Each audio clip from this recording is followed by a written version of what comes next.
Welcome to Decompression Part 2, and in this part we're going to talk about strategies that I use and that I know some of my students use. Often I learn from them, or I learn through working with them, what might help me. But first of all, I just wanted to talk a little bit about why it's important that we take time to decompress. Now, for me, I find that if I do not take this time, there can be physical and mental and emotional consequences. We have hectic, busy lives, and sometimes I don't get the amount of time that I'd like to just decompress because I'm zooming from one thing to another.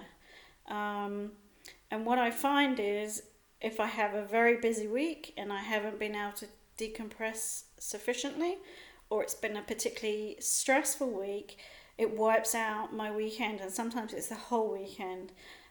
So much so that sometimes I just can't even get out of bed. I do, but it's hard to get myself motivated to do anything because I am absolutely exhausted and drained, and I don't have the capacity, the mental capacity, to take too much on. And so when people might invite me to things, come around to watch a movie, or why don't we go out for a drink or something like that, as much as I might want to, I can't, because I just do not have the energy, both physically, mentally and emotionally. My capacity has reached, and if I pour anything else into my metaphorical bucket, it's going to overflow. And that can lead to meltdowns, even greater exhaustion, and sometimes burnout.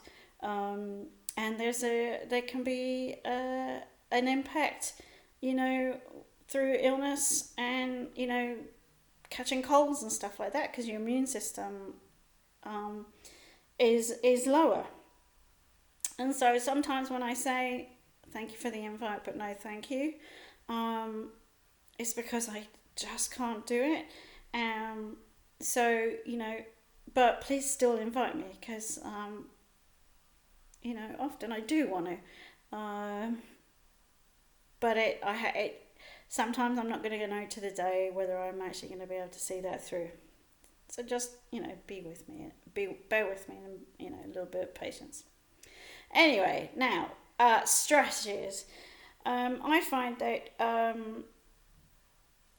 for me, sound is very important, and finding things to calm my mind through music, sound, is very effective.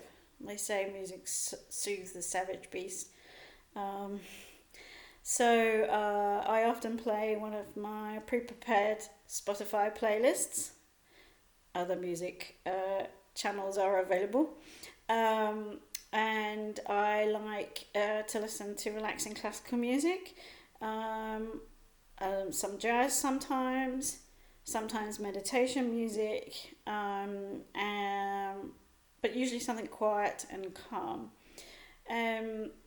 Another great thing I have is both for visual and for auditory processing.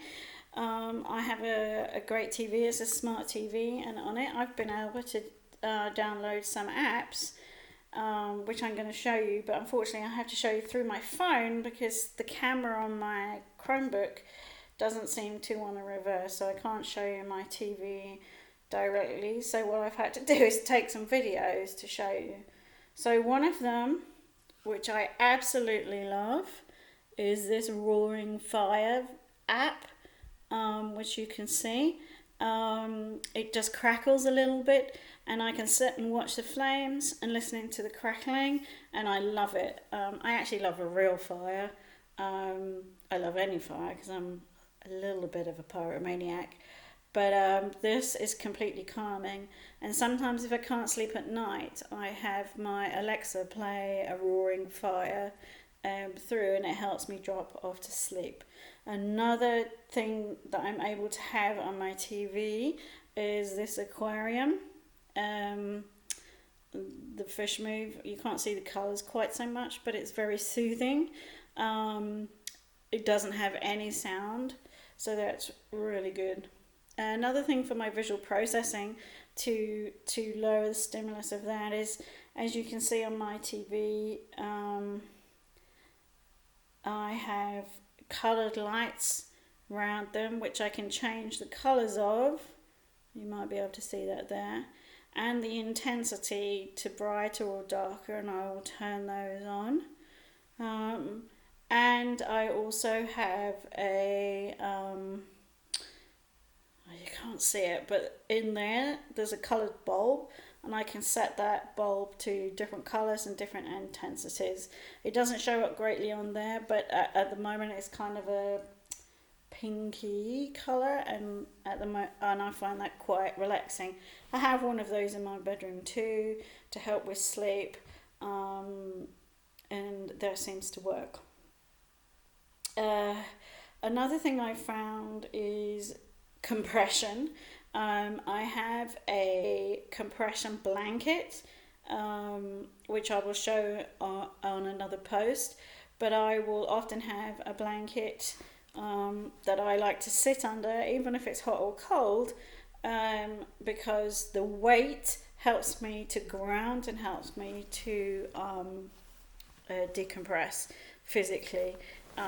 Right now I'm sitting under quite a thick duvet, as that's helping me ground. I like to wear my headphones.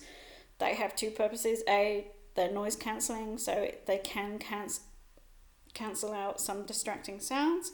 I can obviously play my music through them, but also the weight of them, again, it's that pressure, helps too. And I'll talk about weighted things again when I do more on sensory processing. Something else that also helps me is a cup of tea, although a cup of tea will help me in any situation, and I'm always drinking one. I often joke that to find out whether I'm dead, wave a tea bag under my nose or flick a kettle on, and if I don't respond to those, I'm gone. You can pull the plug. Other things that I use to decompress, I have a I think it's called an oil diffuser. You put water in it and then you drop some oil in, and then it shoots out like vapor. I choose essential oils that I love the smells of. Lemon oil, kind of what's it called? Not lemon balm, lemongrass, or citrus smells, and I love the smell of cloves. Christmas is a great time for me because you can smell cloves everywhere. But I even drop clove oil on my pillow because it just always relaxes me. I hate lavender. I've never liked lavender. My mum often tells a story of how when I was younger, me and my brother dug out the lavender bushes because we hated it so much. And actually, lavender really makes me sneeze. So when anybody says, "Oh, why don't you try some lavender oil? It's so relaxing. It'll help you calm down." No, it will not. It will send me crazy. I use clove oil. There's some other things I like the smell of, and I tend to add those either to my pillow or on a tissue or a hanky or through my, what did I say it was called? Oil diffuser thing. If somebody knows what it's properly called, please tell me. That's some of the strategies I use to decompress. Maybe you know of other strategies that you use that you want to share, or that you have students or colleagues that you work with that you I don't know what I'm trying to say. By the way, you want to see, I'm going to make a bloopers reel because you want to see some of the outtakes of these videos. I'm not sure you're supposed to make yourself laugh when you're recording, but I certainly have. Anyway, so you may have others that you want to share with the community, share with me, that work for other people. Sometimes there's a bit of tried and tested. Yes, this works. No, this does not work. But let me know. Did I say about watching something on TV as well that you can just switch off to?